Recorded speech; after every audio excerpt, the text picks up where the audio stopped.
Buenas noches, bienvenidos, bienvenidas a un nuevo programa de Sin Lugar para los Débiles. Acabamos de ser testigos de lo que fue el cierre de campaña de Javier Milei, de los libertarios. Acabamos de ser testigos de una imagen bastante preocupante, muy preocupante.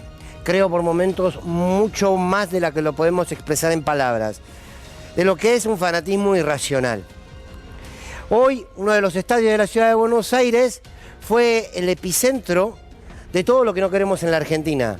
Y no tengamos ninguna duda en decir que es todo lo que no queremos en la Argentina. Dirigentes que griten casi al borde de lo incomprensible, que desparramen odio en cada una de sus palabras, que tengan imágenes de la destrucción atrás, de las explosiones, del fuego, de edificios que se caen. Un discurso donde el desprecio es, de alguna manera, lo que va articulando. Un discurso que es bastante irracional, pero insisto, en lo único que no se desvía es en el desprecio y en el odio. Todos somos chorros para este sector de libertarios, para este hombre que estamos viendo. Todos somos chorros, todos somos casta, todos somos básicamente una mierda, menos ellos, que son una especie de hombres y mujeres iluminados. Una raza, ellos hablan de raza, superior, seres superiores, como una vez lo dijo Milei, somos superiores estéticamente y moralmente. Esa es la mirada que tiene este hombre, que algunos lo toman simplemente como alguien circense, como alguien que puede generar más atención, pero que es un verdadero peligro para nuestra democracia. ¿Cuántas veces lo habrán escuchado? Bueno, estamos a pocos días de las elecciones que pueden cambiar la historia argentina. ¿Por qué? Porque si este hombre llega a ser presidente, retrocedemos 40 años. Lo estoy diciendo yo, no lo dijo él. Acaba de decir, en este acto de violencia y de odio, acaba de decir, tardamos 40 años en cruzar el desierto y aquí estamos. Justamente 40 años de democracia, ¿no? Qué raro que haya elegido ese número. Será porque difícilmente las ideas de Javier Milei, las ideas de los libertarios, puedan ser compatibles con la democracia. Los libertarios, Javier Milei, Victoria Villarroel, Ramiro Marra y todos los que le siguen en la lista son incompatibles con la democracia. Y hay que entenderlo definitivamente. Y hay que dejar el folclore de las palabras. Y hay que dejar cierto relato que dicen, bueno, la verdad es que si la gente elige esto hay que respetarlo, por supuesto que habrá que respetarlo porque nosotros defendemos la democracia. Pero no por eso tenemos que decir que un voto a Milei es un voto irracional. Sí, no pidan de mi parte demagogia. Es un voto irracional. Es un voto de un fanatismo irracional. Pero un fanatismo no por una idea, no un fanatismo por luchar por más y nuevos derechos. Es un fanatismo que viene a romper, que viene a quebrar definitivamente nuestro orden social, pero que además viene a quebrarnos humanamente como sociedad. Esto que vimos hoy y lo que plantean los libertarios es una pulsión de muerte permanente.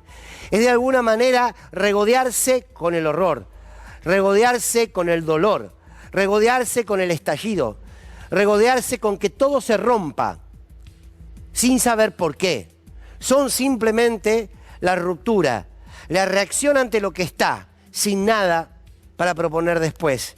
Y sobre todo, porque aquello que proponen después, la verdad es que recorta nuestra oportunidad, nuestra posibilidad de tener una vida digna y una vida feliz. Si no ponemos en el verdadero peso que tiene este espacio político, nos estamos suicidando. Y lo quiero decir abiertamente, porque muchos me dicen, no, bueno, no te la agarres con los votantes. Miren, no me las agarro con los votantes. Lo que digo es que esta persona no discute ideas, no discute cómo la patria puede ser mejor. Representa intereses que vienen a dejar tierra arrasada en nuestro país. Les habrá pasado, nos llegaban mensajes, muchos y muchas decían, che, pará, este tipo me da miedo en serio. Sí, claro que da miedo. ¿Cómo no va a dar miedo un hombre que no tiene la capacidad para conducir básicamente nada? Porque es irascible ante todo, porque es intolerante. Y porque la reacción ante esto, la bronca, la desazón que muchos pueden sentir, nunca te puede conducir al precipicio, que significa Milei.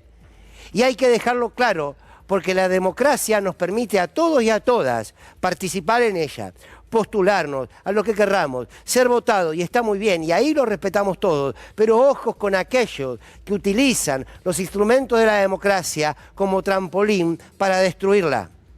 Y estamos frente a esto. Estamos frente a esto. Y en la vereda de enfrente, un Estado, porque la disputa con este espacio del fascismo es del Estado, que hoy lo sintetiza Sergio Massa, que cree en el Estado, que ha hecho políticas que tienen que ver con fortalecer el Estado. Porque como lo dije 1000 veces y lo voy a repetir hasta el cansancio, el Estado nos incluye a todos y a todas, con lo mucho que hay por mejorar, con lo mucho que hay por transformar. Pero quiero llevarlo a la realidad, y hoy lo vamos a llevar a la realidad, de qué significa Milei asumiendo un 10 de diciembre. Dejémonos ya de jugar a que Milei es un candidato digno para nuestro sistema democrático. Lo acaba de decir él. 40 años tardamos para llegar a este momento. Es cierto, porque claro, hablan en nombre de los dictadores, o Villarroel en nombre de quién habla. Entonces no es tiempo para medias tintas, no es tiempo para mediocridad política, ni mediocridad discursiva, ni mediocridad comunicacional. Hay que ponerle un límite al fascismo que quiere gobernar la Argentina. Frente a esto, frente a este fanatismo irracional, quiero contarles algo, que sé que ustedes lo van a confrontar con claridad. Ustedes saben que hoy se anunció que la Argentina tiene su vacuna contra el COVID, la vacuna Arvac. Ustedes saben, ¿se acuerdan? En plena pandemia, cuando se anunciaba que estaba el CONICET, que estaba el Ministerio de Salud, que se estaba ese CONICET que quiere cerrar Milei. Ese Ministerio de Salud que quiere cerrar Milei y que te quiere dar un voucher.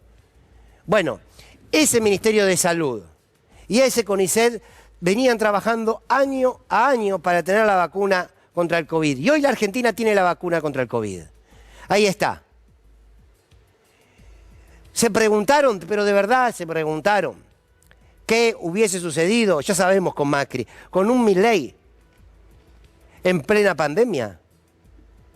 ¿De verdad que alguien en la Argentina quiere tirar por la borda esto, estas vacunas que aquí vimos? Porque en realidad está enojado y quiere romper con todo.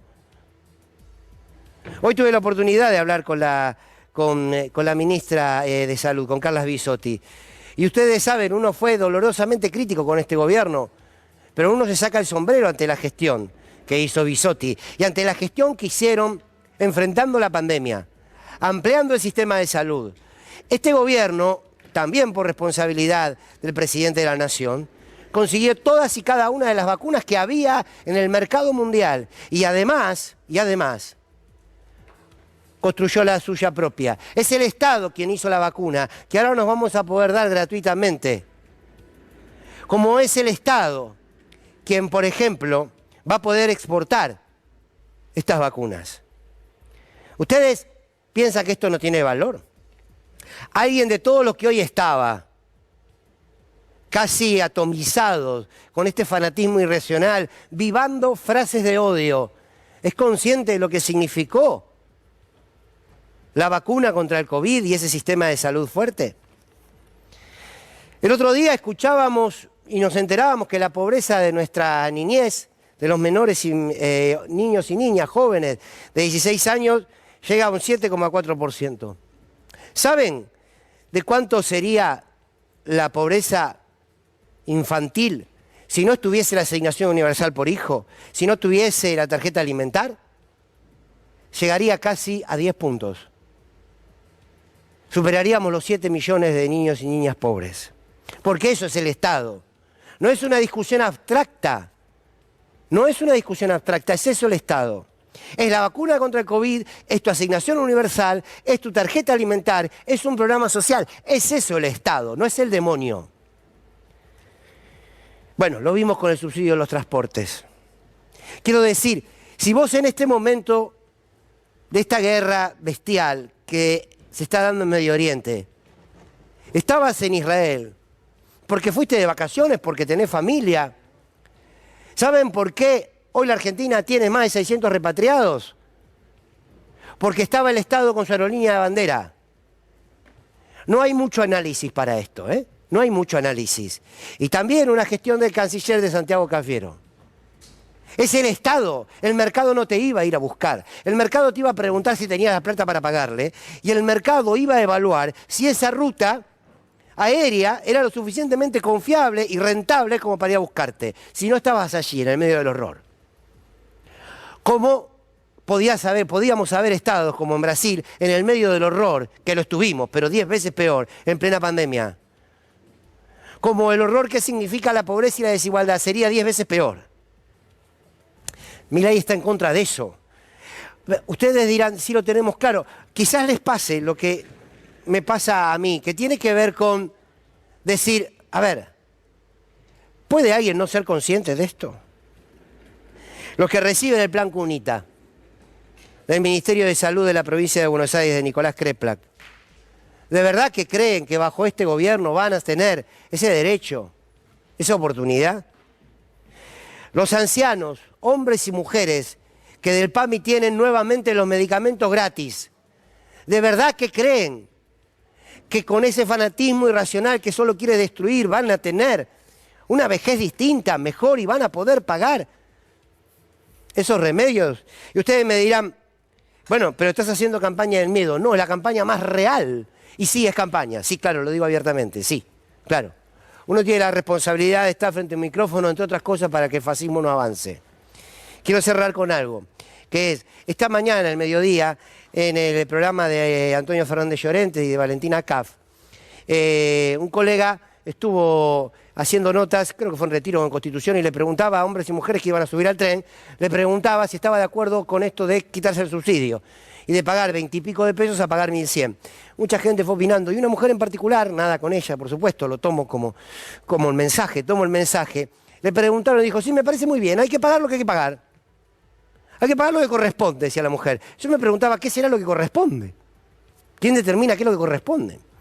Y nuestro colega le preguntó, ¿pero usted puede pagar esos 1.100 pesos por boleto? O sea, 2.200 pesos ida y vuelta. No puedo, pero bueno, ya veré, hay que pagarlo. ¿Usted trabaja? Le pregunta el periodista. No, yo soy ama de casa.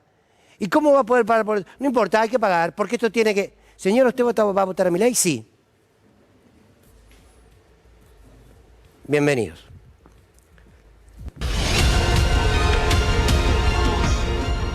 Los que están presentes hoy en esta verdadera fiesta que es nuestro cierre de campaña para las próximas presidenciales.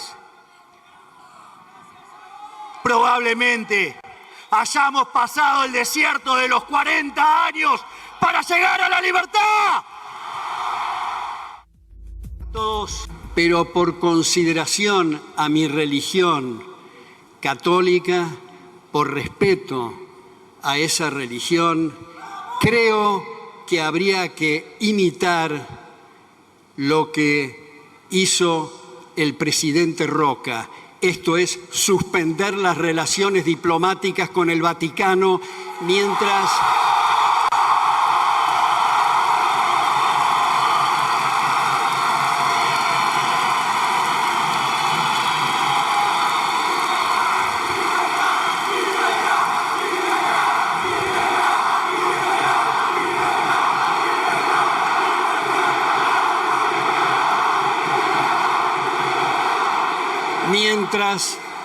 Mientras en la cabeza del Vaticano prime el espíritu totalitario.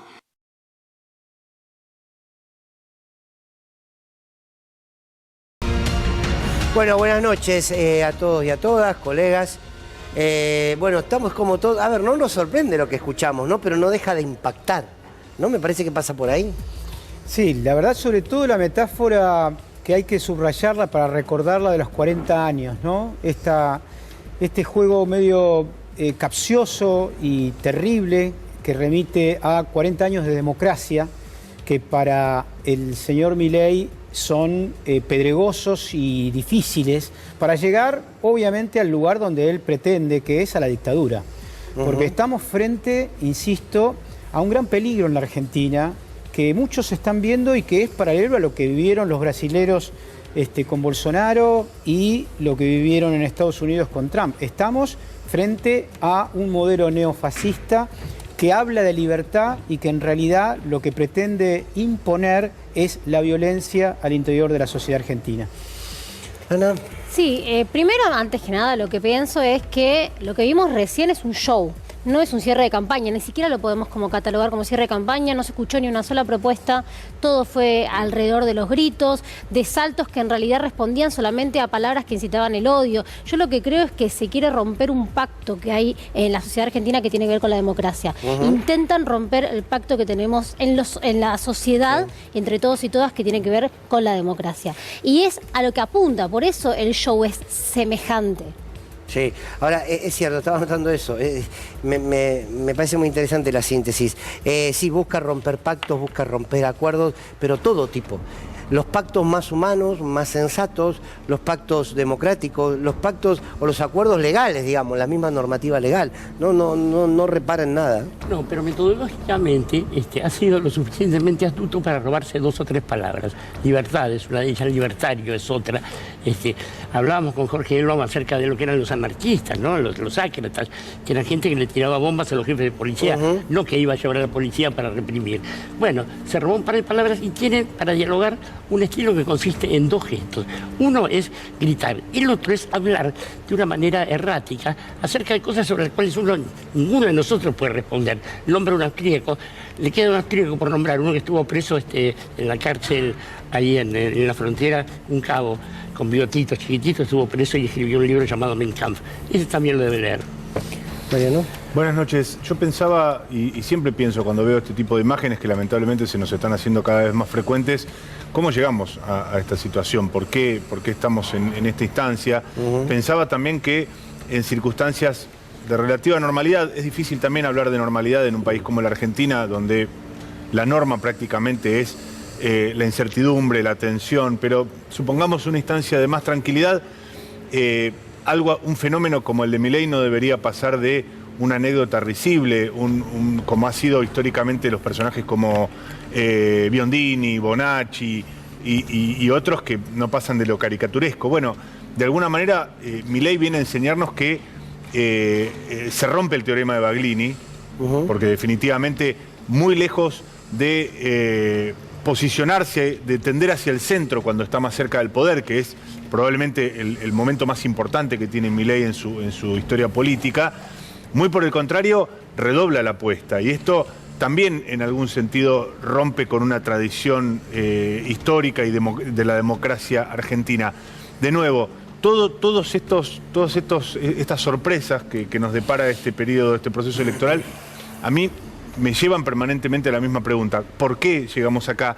Y honestamente, cuando yo me hago esa pregunta, me resulta insuficiente la respuesta que han dado sucesivamente el oficialismo, que ha dicho, bueno, esto tiene que ver con un proceso internacional, esto tiene que ver con el crecimiento de la derecha en todo el mundo, esto tiene que ver con algo que pasa en todos lados del mundo. Insisto, me parece que la Argentina, que se ha caracterizado y de alguna manera ha tenido la singularidad del peronismo, que no existe en ningún otro país del mundo, para un país como la Argentina, la respuesta de que esto pasa en todos los lugares del mundo, desde ese punto de vista es insuficiente. Muy bien, Facherman. Mire, yo la verdad estoy emocionado. Vivo un clima que no se lo vivía en el país hace más de un siglo, la verdad estoy chocho, pero más que nada estoy emocionado porque usted no tiene idea lo que le ha costado a la derecha engañar a tanta gente. Hemos tenido que poner tanta plata y mentir tanto que la verdad que es un modo como para descansar, relajarse y decir, qué bien, por fin los tenemos atrás.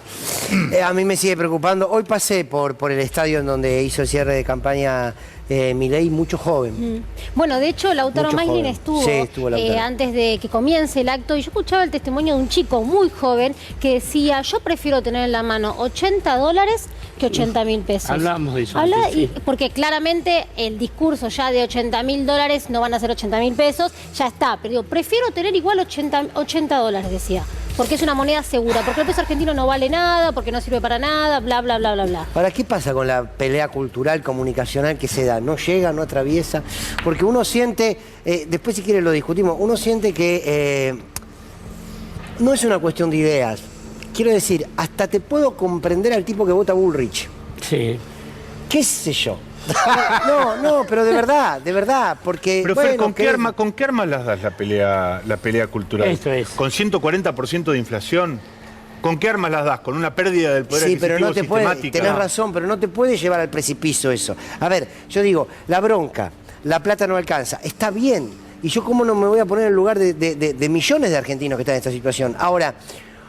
Bullrich no es la solución, ¿eh? Bullrich no estoy diciendo que Bullrich sea la solución. No. Quiero decir, para la mentalidad que vos estás percibiendo, bueno, de última que vaya Bullrich, está muy presente la experiencia de Mauricio Macri, el fracaso rotundo, el desastre está de bien, esa gestión. pero esto está bien. A ver, quiero aclarar por las dudas, gracias por advertirlo. No estoy diciendo defendiendo a Bullrich, no estoy diciendo que me parece que hay cierta razonabilidad. Podés encontrar argumentos en aquellos que creen en la derecha, pero esto es decir, che, la verdad es que yo no la estoy pasando mal, tengo bronca, tengo desilusión, no llego a fin de mes, entonces prendo fuego a mi casa. ¿Sabés qué pasa, Fernando? Es que Bullrich y el macrismo inventaron a Milei, son parte de lo mismo, son el mismo fenómeno. En realidad se les escapó de las manos, pero en realidad es la misma política. El fracaso del peronismo formas, también inventó Milei, Jorge. Seamos honestos intelectualmente. Bien, pero ahora no es, el rotundo fracaso del peronismo también inventó Milei. Yo lo que quiero decir, quiero por lo menos poner en agenda esto.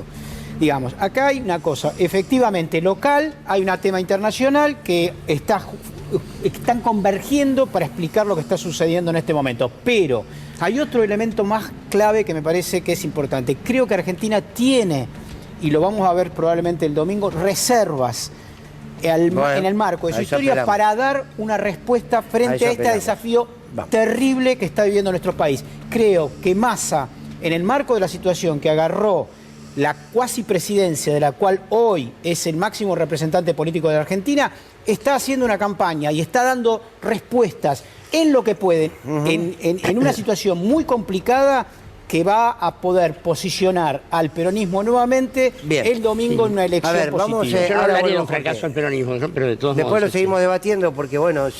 Es interesante el debate. Vamos a ver otro cierre de campaña, sobre todo porque de un lado tenés el odio y del otro lado hay propuestas. Me parece que eso es lo que le hace bien a la política. Leandro Santoro, candidato a jefe de gobierno en la ciudad de Buenos Aires, esto hacía hoy en su cierre de campaña. La pelea contra una derecha que se ha radicalizado, que se ha vuelto fanática, que incluso está rompiendo Juntos por el Cambio. No hace falta ser muy astuto para darse cuenta que hay un nuevo eje en la política argentina entre Macri y Milei, que expulsa el radicalismo, que expulsa el socialismo, que expulsa a los progresistas. Milei diciendo, a mí la gobernabilidad me la va a dar Macri. Y Jorge Macri diciendo, cuando se vayan los radicales voy a reemplazarlos por los libertarios. Estamos frente a un nuevo bloque de poder que tiene una concepción elitista de la democracia, que utiliza la crueldad para movilizar a la gente, que rompe con el pacto social de la democracia recuperada y que no solamente milita el egoísmo, sino que incluso milita el odio. Eso es lo que tenemos enfrente. Bueno, ahí estaba, ¿no? Es muy interesante lo que dice Leandro Santoro, con que hay un nuevo bloque de poder que se empieza a armar, ¿no? En la Argentina. Acá lo tenemos atrás, esto que hicieron para las redes, que es el toro. Toro. Se borró y ahora lo puso al Ahí está cantando. Una versión de Woz está cantando el toro de Santoro. La mafia no llevé al abismo. Parece que alquilar ahora es todo un desafío. Bueno, esta creatividad para las redes, en una campaña en donde, bueno, Santoro todo indica que puede llegar al balotaje y que sería, la verdad es que muy necesario porque así también se discuten dos modelos de ciudad.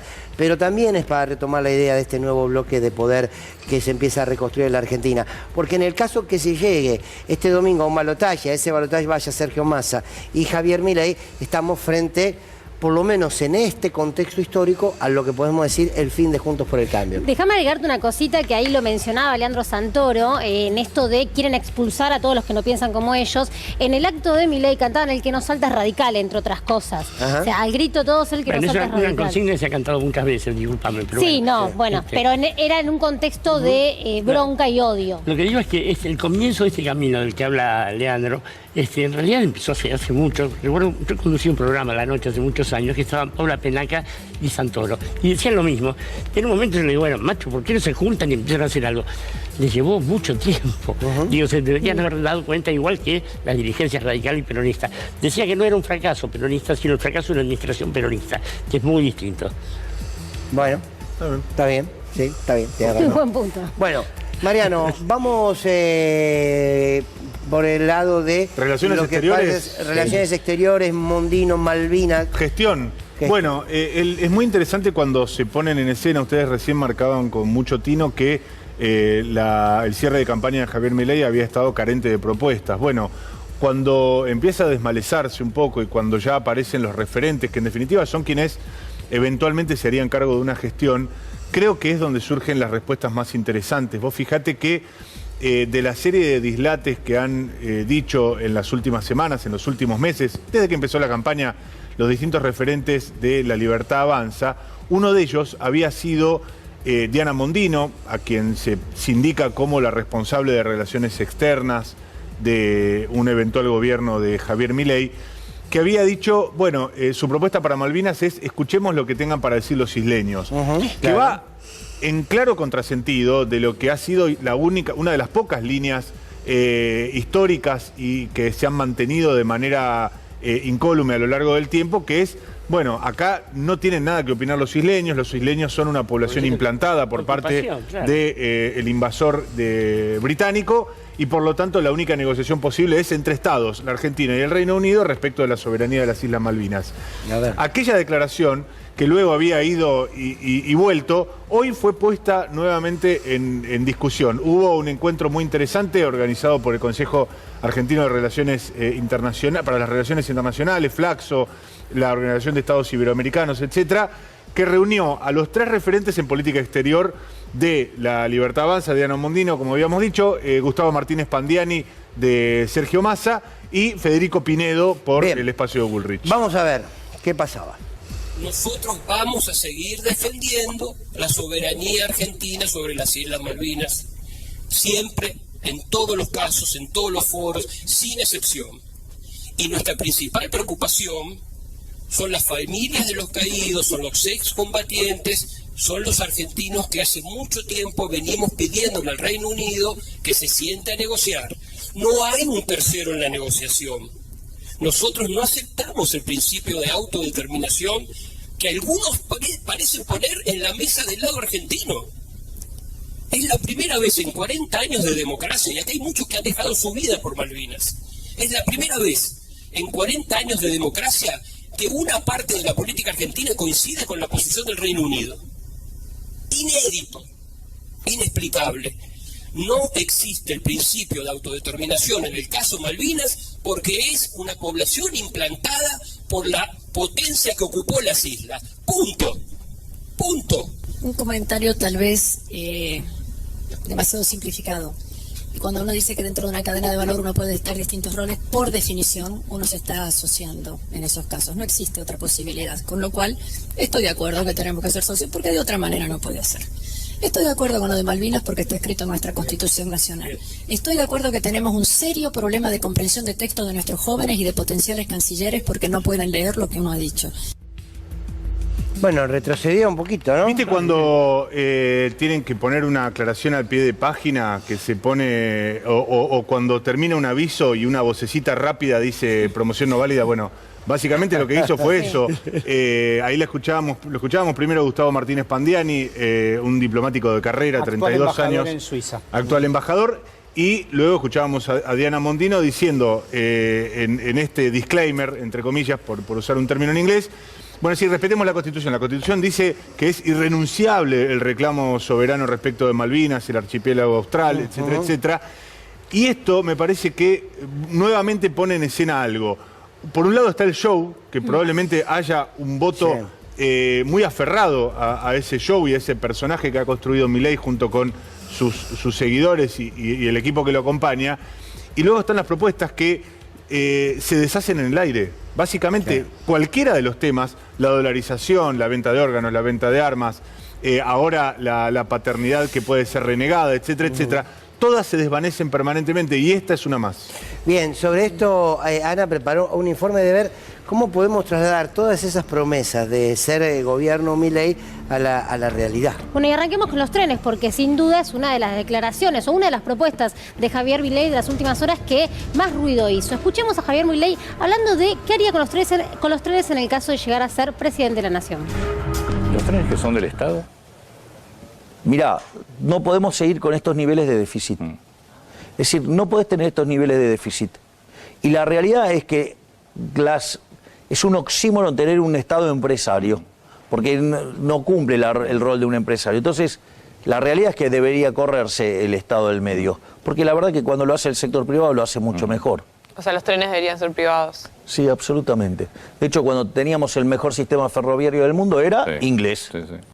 Dicen. Pero además es muy interesante, quiero decir esto, es mentira que teníamos al mejor sistema. ¿Por qué contestan que sí? Es falso. Y estos cómplices no lo cuestionan y no le repreguntan. ¿De dónde sacaste esa comparación? El mejor sistema de trenes probablemente en el mundo, en el siglo XIX, a fines del siglo XIX, estaba en Europa Occidental, no estaba en Argentina. Estos traían los trenes y pusieron los trenes, el Reino Unido, básicamente para llevarse los granos que necesitaban para su producción. Lo único que les interesaba y no les interesaba para nada a la Argentina. Eso fue la renta agraria diferencial que tomó Perón para poder hacer las enormes reformas que hizo. Esa diferencia, justamente. Ana. Bueno, traje un pedacito, no sé si ustedes recuerdan, me imagino que todos acá en la mesa sí, el documental de Pino Solanas, La Próxima Estación, documental que habla mucho del desmantelamiento de lo que fue la década del 90, todo lo que es la red de ferrocarriles en la Argentina. Miremos esta parte porque es clave para entender qué pasó en la década del 90 con los trenes en nuestro país. El tiro de gracia a los ferrocarriles lo da el gobierno justicialista de Carlos Menem. Son privatizados siguiendo los planes del Banco Mundial. Como las escuelas y los hospitales, los trenes serán transferidos a las provincias. Menem advierte, ramal que para, ramal que cierra. Acá Menem empezó fantástico, los canales de televisión a los privados, la telefónica a los privados. Lo hizo bien, mal no me importa. Los entrego, yo ya no tengo que pagar la cuenta de otros. Pretendemos con esto darle la posibilidad al trabajador, al obrero, una vida más digna, convirtiéndolos de proletarios en propietarios. Acá todavía hay antiguos mentales que no, los ferrocarriles son nuestros, pierden $1,5 millones por día, pero son nuestros. ¿Qué tenemos en la cabeza? No me diga esa... No. Fíjense, los ferrocarriles que eran un verdadero cáncer para el país por los costos que tenían y que producían cada vez peores servicios, ahora están renaciendo con iniciativa privada. Por ejemplo, los vehículos que reconstruyó TVA, para un ejemplo histórico, ¿no? Le costaron al Estado en el orden de $500.000 cada uno, en la época del 1 a 1. Y los coches efectivamente costaron 100.000. Es decir, el Estado pagó 5 veces más. Si los ferrocarriles perdían $1 millón por día, hoy se pagan 3 millones diarios, aunque solo funciona el 20% de los trenes que teníamos antes. Demoledor esto, Ana, es demoledor, porque es así. Y el claro ejemplo de que cuando se privatizó lo único que sucedió fue que se desmantelan las líneas de trenes y que no se mejoró ningún tipo de servicio. 35.000 kilómetros había de redes ferroviarias y además desaparecieron 800 pueblos con personas adentro. Totalmente. Porque no son rentables. ¿Me dejas recordar algo también? Porque ahí época. Este discurso... Linda época. Claro. Bueno, este discurso de Facherman y de alguna manera también lo que decía Milei hace un ratito de el mejor momento de los ferrocarriles argentinos fue cuando lo gerenciaron los ingleses, también remite a una, vamos a citar mal a Jauretche, a una soncera muy instalada en la Argentina que es, éramos el granero del mundo. Y esa misma sentencia era paradójicamente una sentencia de muerte de la economía del país. Ser el granero del mundo implica básicamente ser un silo, ser un país que encerraba la materia prima para enviarla afuera y que se produjera... Cuando Vialet Macé fue convocado a hacer una investigación a principios del siglo XX sobre la condición de los trabajadores en Argentina, en esa época tan gloriosa donde pequeñas familias se llenaban de dinero, iban a París a jugar al casino, la mayoría estaban desnutridos en Argentina y muertos de hambre. Eso es el país que quiere Milei. ¿De qué se ríe? No, estoy feliz, estoy recordando esas épocas. Ustedes se embarullan. Ustedes se embarullan con aquella cosa del patriotismo, la soberanía, todas esas boludeces. Y nosotros nos imaginamos la cantidad de negocios que vamos a poder. Vamos a vender gente, órganos, va a ser una fiesta eso. Sí, Ana, vamos. No, qué impresionante también la construcción mediática, ¿no? Porque tanto que te instalan lo deficitario que es el Estado, los trenes que no sirven para nada. Ahí lo veíamos a un recordado periodista que hablaba de cómo es esta idea de que queremos tener los trenes para nosotros, están todos locos. Bueno, son discursos que tantísimos años después siguen siendo exactamente los mismos de disparatados. Sí, pero además hay un sustento para la cosa de los trenes, que son las posesiones de Luis, por ejemplo, de Lewis en la Patagonia. Digo, esos enclaves que son parte de la misma entrega. Claro. No, y la cuenta, es muy difícil explicarlo rápido, pero la cuenta simple con respecto al sistema ferroviario es que permitía, cuando estaba completo, integrar a la población argentina y las economías regionales que también producen valor para el resto de la economía. No se puede pensar en los trenes o en los aviones solamente a partir del servicio que brindan, sino la productividad que generan y que obviamente permiten que a gente que no podría viajar a La Quiaca porque no habría transporte para eso, toda la sociedad integra la sociedad a los lugares más difíciles de acceder. ¿Qué pasa con las tarifas? Ana? Bueno, también hay una realidad que tiene que ver que todas estas propuestas que hoy en día está mencionando Javier Milei tienen que ver con que tu bolsillo sufra, con que las cosas cuesten más caro. Recordemos igual, en estos días estuvo repasando de manera muy clara y muy concreta qué es lo que sucede con los subsidios en el caso del transporte si es que se quitan. Tenemos aquí una plaquita para mostrarles, en el caso de, por ejemplo, que se quitara la tarifa, el subsidio para la tarifa de los trenes, el boleto del tren se iría a 1.100 pesos. Recordemos que hoy está entre 25,75 y 53 pesos. Y en el caso de los colectivos, si se quita el subsidio, sería a casi 700 pesos. O sea, las propuestas de Milei, de este país libre, de vos poder optar con lo que quieras, te va a costar en el bolsillo. Es directamente proporcional. Y en el caso de las privatizaciones, también, ponele que vienen y te privatizan todo el sistema. ¿Por qué saldría más barato viajar en tren? A ver, a mí lo que me preocupa de todo este detalle que vos estás haciendo es la entrevista que hoy, perdona a mi compañero, a mi colega que estaba hoy haciendo esta nota en la calle, que no recuerdo quién era, Cardoso creo que fue. Sí. Bueno, y que a esta mujer que era trabajadora de casas particulares. Yo había hecho ama de casa, trabajadora de casas particulares.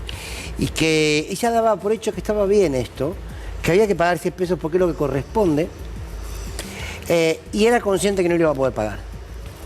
Sin embargo, bueno, iba a ver cómo iba a ser. Iba a votar a Milei. Este es un nudo que no podemos desatar. Que las propias víctimas de las medidas de Milei sean aquellos que hayan comprado ese discurso, aunque ese discurso y ese voto vaya en contra de sus propios intereses. Es para mí lo más difícil en términos culturales. ¿Pero qué más? Sí. Digo, no, creo que se explica de una manera sencilla. Hay una parte de la sociedad, una parte ínfima de la sociedad que no tendría problemas en pagar eso. Esa gente no usa servicios públicos. Jamás. Claro, los que lo podrían pagar no. Y el resto es aspiracional, es ese grupito aspiracional que no vio un mango partido al medio nunca, pero que tiene esta especie de ideal de... Los pueblos se equivocan, pero no se suicidan. Igual recordemos yo creo las dos cosas, se equivocan y se suicidan. No hace mucho tiempo cuando desde la justicia se había prohibido básicamente que salga ese DNU para regular lo que era la tarifa de la telefónica, la gente en la calle también decía hay que pagar lo que corresponde. Estábamos hablando en ese caso de una empresa privada, la instalación cultural, mediática, etcétera. Continuemos ahora el recorrido que tenemos sobre los medios de transporte, escuchando ahora a Marinucci, que es el presidente de Trenes Argentinos, hablando de la importancia del rol del Estado con los trenes. El tren a Rosario, tenemos servicios adicionales que son trenes expresos, el tren a Mendoza, un tren que hacía 30 años que no llegaba, no a Mendoza como hoy tenemos como destino final saliendo de Retiro, sino que no llegaba a Rufino, no llegaba a La Goulash, no llegaba a Vicuña Maquena, no llegaba a Justo de Araque en San Luis. volvió a conectar provincias que hacía 30 años que no veían pasar el tren. Generaciones enteras que no conocían lo que es el tren. Cada vez que llegamos a esas estaciones, los chicos de las escuelas con sus maestros pidiendo subir al tren para ver de qué se trataba. Que el sistema público de transporte ferroviario genera la mayor rentabilidad de la Argentina, que es la rentabilidad social. La posibilidad que 1.300.000 personas todos los días, por 57 pesos puedan ir a trabajar, puedan ir al médico, puedan ir a estudiar. Bueno, eso es fundamental y genera además un desarrollo virtuoso en la economía, porque es parte en el subsidio que presta el Estado al sistema ferroviario, es en definitiva un salario adicional de manera indirecta que se le da al usuario de tren para que pueda seguir desarrollando sus tareas. Además había una mística, digo, mi abuelo corría trenes, corría el Roca, se dice corría cuando manejaban los trenes, no corría el ferrocarril Roca, y había una mística interna del gremio ferroviario que era muy fuerte también en el sentido del orgullo de prestar un servicio que era puntual, que no tiene por qué dar ganancia, además. No tiene por qué, no está pensado para dar ganancia. Sí, la mayor ganancia es la conectividad del poder. Claro. Y en el caso hay algo muy importante también, o sea, escuchaba todo lo que se logró en los últimos tiempos, pero todo lo que falta, ¿no? Porque el desmantelamiento fue muy grande y todavía la Argentina está totalmente desconectada. También es importante que para eso haya una idea de Estado presente, porque si no, no se va a recuperar jamás. Teníamos los talleres de Remedio Escalada donde se podían reconstruir los trenes, pero bueno. Otro ejemplo que tiene que ver con los recortes propuestos, en este caso vamos a ir a lo que tiene que ver concretamente con salud. Recordemos que en el día de ayer Sergio Massa hizo una promesa de campaña que tenía que ver con que en el caso de llegar a ser presidente, lo que va a hacer es, por decreto, derogar la imposibilidad de que vos, por ejemplo, si tenés un CUD, que es un certificado único de discapacidad, no puedas acceder a un trabajo, porque recordemos que hoy en día lo que sucede es que no te pueden poner en blanco porque te sacarían el subsidio por discapacidad. Bueno, esa es la propuesta de Sergio Massa. En contraposición tenemos obviamente todo lo que es las propuestas de recortes a las personas que tienen personas con alguna discapacidad. Entonces, en ese contexto es que se dieron este hilo de tweets de alguna manera viralizados, que son diferentes padres que mencionan, por ejemplo, en manera personal, todo lo que costaría, por ejemplo, en el caso de hola a todos, soy Giomar, la mamá de Juan Tupac, él tiene autismo, fue diagnosticado a los 3 años, tiene alrededor de 200.000 pesos mensuales en terapias que por contar con el CUD, el certificado único de discapacidad y la obra social, las cubre en un 100%. Hola, soy mamá de Emma, ella tiene autismo diagnosticado a los 2 años, con el CUD el Estado a través de la prepaga cubre el 100% de su tratamiento, el costo mismo ronda los 250.000 pesos mensuales. Y por último, hola, soy mamá de Luca, tiene 11 años y nació con mielo, tiene CUD que permite que la obra social cubra el tratamiento, insumos y medicación aproximadamente 300.000 pesos. Que el Estado no esté presente significa que todos estos tratamientos lo tengan que cubrir cada uno de su bolsillo. Son tratamientos que tienen que ver con la salud y muchas veces también con la inclusión de todos estos chicos y chicas. El sueño, el deseo profundo es que este mensaje, que es claro y que es demoledor, porque es demoledor, porque la realidad llegue a todos los que tienen que llegar. Quiero decir algo antes de cerrar este programa del día de hoy, agradecerle a mis colegas, compañeros y compañeras. Todos y todas seguramente conocemos al extraordinario Norberto Galazo. Un ensayista, un escritor, un hombre comprometido con las luchas del campo nacional y popular. Publicó más de 105 libros. Sí. Una barbaridad. Hoy casualmente trajo uno Jorge Dorio, Historia de la Argentina, de Norberto Galazo, sin saber que íbamos a hablar de esto. Pero quiero tomarme unos minutos. Norberto Galazo, con sus 87 años, fue víctima de una estafa con su propia casa. Está a punto de perder su propia casa, de ser desalojado con 87 años, habiendo dedicado su vida a la escritura, a las luchas de las causas populares, un hombre con el que todos nos hemos formado. Seguramente todos los que estamos acá ha pasado, ha atravesado un libro de Norberto Galazo. Fue estafado, la justicia quiere avanzar para sacarle su propiedad, lo estafaron en las escrituras de su única casa. La casa de sus padres. La casa de sus padres. Y la verdad que está pasando un momento espantoso, horrible, porque aparte está muy vinculado a lo emocional, porque hay gente de su familia en el medio. Y la verdad es que una forma de agradecimiento de todo lo que Norberto Galazo nos ha dado y nos da, como este enorme historiador que es, quería decir esto, ¿no? Nuestra solidaridad, nuestro acompañamiento y que se difunda esto, porque es una injusticia que está viviendo un patriota como es, sin duda, y Norberto, que se impida que se ejecute su casa, ¿no? Sí, que se impida que se ejecute su casa. De verdad, le mandamos un abrazo enorme, maestro querido Norberto Galazo, y ojalá que la justicia actúe como debe ser. con justeza. Gracias a todos por acompañarnos y mañana, si tienen ganas, aquí estamos a las 11 de la noche. Chao.